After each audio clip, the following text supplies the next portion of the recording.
If it's both newsworthy and nerdsworthy, we are probably talking about it. It's time for the Nerdy News. Nothing like the tepid midday response of a production crew that's paid to be here. We are mixing it up around here today. We've got some awesome new stuff to tell you about, some format changes for Nerdy Pop that we are really excited about. Right, Rob? Rob? Anybody seen Rob? Yeah, he's not coming today.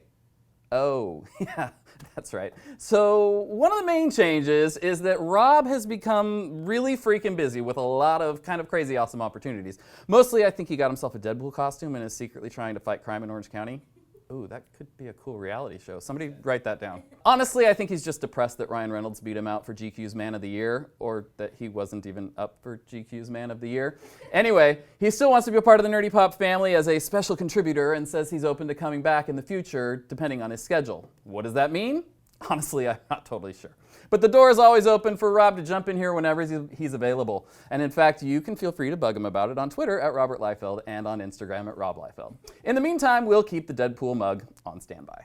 As for the other stuff we have going on, we are cutting back a bit on the amount of content we put out in Season 1 so we can focus on bringing you some really quality stuff this season. We'll be doing some specials focusing on a single topic once or twice a month, and some really fun extras that we'll be launching this next week.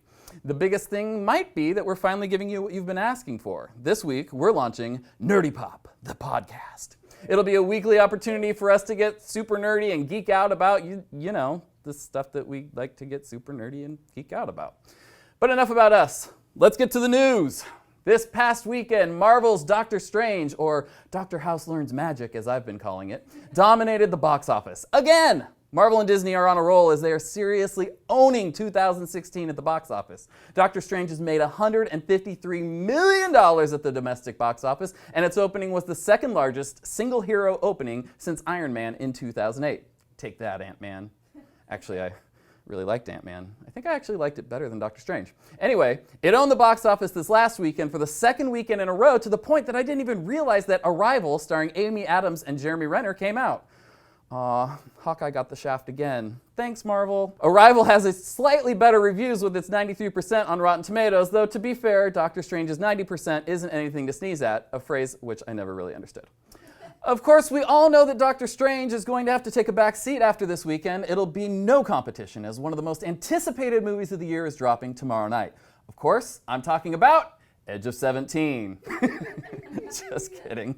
Nobody's going to see that. Obviously, everybody's going to see Fantastic Beasts and Where to Find Them, the long-awaited continuation of the Harry Potter universe. Everyone loves them some Harry Potter, and Warner Brothers must be feeling confident that they've got something good, because they announced that they're expanding it from a trilogy to a quintology? I don't know, 5 movies. It's going to be 5 movies. Also, director David Yates, who directed the last 4 Harry Potter movies, has announced that he'll be directing them all. He's gonna be so rich. Well, richer. I'm sure he's doing fine after directing 4 of the most successful movies of all time.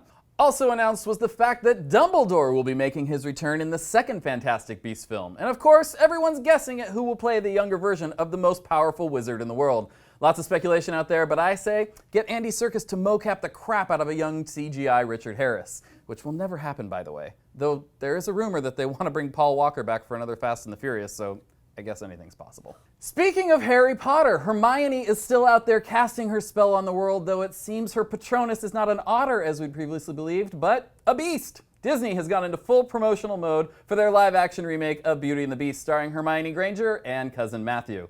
That's a Downton Abbey reference for you Masterpiece Classic nerds out there. And while normally we'd be quick to cry out about ruining our childhoods, Ghostbusters, this movie may actually improve our childhoods, or at least my childhood, because unlike Nicole on our production team here, who was born a few weeks after the original Disney movie came out, I saw it in the theaters.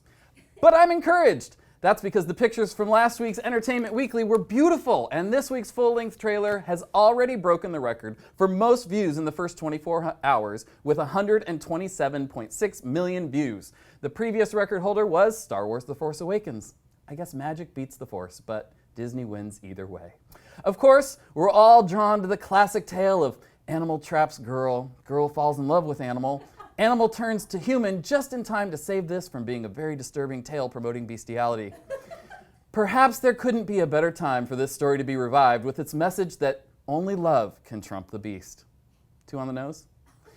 Beauty and the Beast is in theaters March 17th, 2017. Finally, ABC and Marvel, both owned by Disney again, announced this week that they are bringing the Inhumans to the screen. The small screen. Well, the small screen after the really big screen. The Inhumans was first announced as a film in Phase 3 of the MCU, but then was postponed indefinitely when Marvel's TV unit, who reportedly don't get along with the film unit, started incorporating Inhuman storylines into Marvel's Agents of S.H.I.E.L.D. However, ABC's slate of Marvel shows have never quite clicked with audiences. Agents of S.H.I.E.L.D. is viewed as Marvel light, and Agent Carter would have been a better fit on Netflix or anywhere else. So they're doing the maybe smart thing by releasing the first 2 episodes of the upcoming Inhumans 8-episode season in IMAX theaters, and then finishing out the season on ABC. Their chance to cash in on the MCU? They must think so. We'll find out next fall when Inhumans premieres. That is it for the Nerdy News today. Check out Nerdy Pop the podcast launching in the next few days, and look for some new Nerdy Pop content coming your way real soon. Make sure you're following us on Instagram and Twitter at Nerdy Pop Show, and check out nerdypopshow.com for all the latest in pop nerdom.